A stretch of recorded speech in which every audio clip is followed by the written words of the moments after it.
Sa number 2, Comelec ang sunod ginagahanda para sa barangay kag SK Elections. Suno kay Acting Election Supervisor Roberto Salazar, sila nakabato na sang communication bahin sa inventory sa mga ballot boxes lakip na registration forms kag equipment.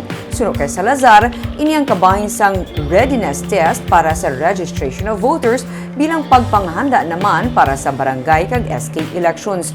May ginaduso man nga postponement pero tubtub nga wala sang layi nga magapatuman sang pagpaisol sini. Suno kay Salazar, padayon ang Comelec sa pagpanghanda para diri. Sa karon patapos na ang Comelec, Negros Occidental bahin sa submission sa mga report lakip na liquidation compliance para sa May 2022 nga piniliay.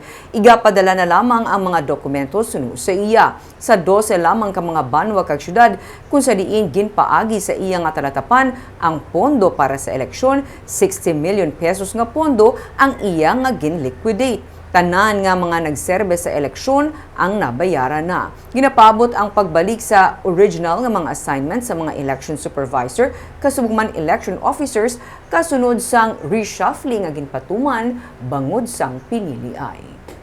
We received na communications from Manila, no?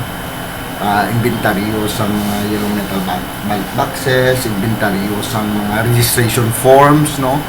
Inventaryo sa among mga equipment and their peripherals, no? Readiness test, no? For the registration of voters, no? In preparation for the barangay and SK elections. So amo na, no? Sa subong na preparahan na mo.